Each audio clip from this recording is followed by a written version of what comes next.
मंगळारा चवथ, बुधवारा पंचम, पंचमीक गोंयांत नव्याची पुजा करपाची प्रथा आसा। एके वटेन गणपती बाप्पाचें आगमन जाल्लें आसतना दुसरे वटेन नवे भात शेतात तयार जाल्ले आसता। त्या नव्या भाताची कणसां घरा हाडून ताची पुजा करतात, उपरांत त्या भाताची खीर करून गणपतीक नैवेद्य दाखयतात। गणपती म्हणजे बुद्धीची देवता। चवथीच्या दुसऱ्या दिसा ऋषी पंचमी, भाद्रपद शुद्ध पंचमी म्हटल्यार ऋषी पंचमी।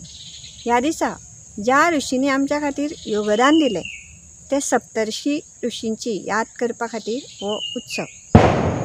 आज तुम्ही जाणा आसतले की ऋषी हे रानान रावून तेंच्यांनी दीस काडले।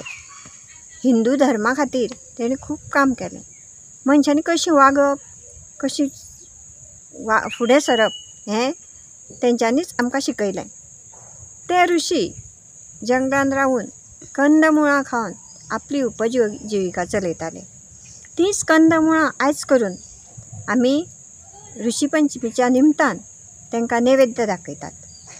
कंदमुळां म्हणजे कितें, जी रानान जातात, विशेषता चिरके, कारांदे, कणगां, मुळे अशी जमनीन जावपी सुरण, ती मुळां काडून ती शिजप,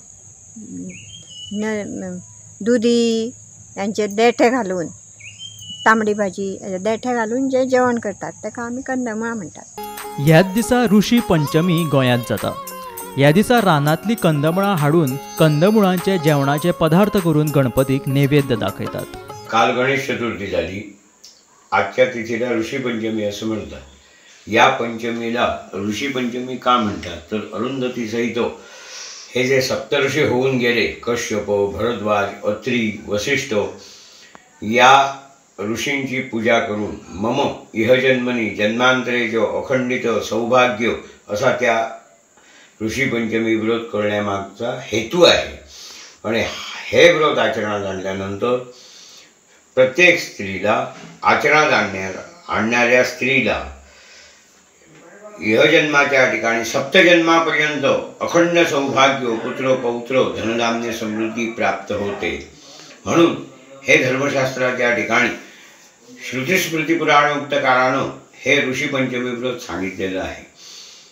आणि ते गणेश चतुर्थीच्या दुसऱ्या दिवशी, म्हणून या पंचमीला ऋषी पंचमी असं म्हणतात आणि या पंचमीला महत्त्व प्राप्त झालेलं आहे। या दिवशी म्हणजे कंदमुळं ह्यांचंच सेवन करावं हो। तर ऋषींना हे फार प्रिय आहे। ऋषी कधीही कंदमुळाशिवाय काही खात नाहीत, म्हणून त्यांची एक आठवण म्हणून त्या दिवशी कंदमूळ करून त्या कंदमुळाचा नैवेद्य त्या ऋषींना दाखवून नंतर तो आपण सेवन करावा। Bureau report, Gomantak TV.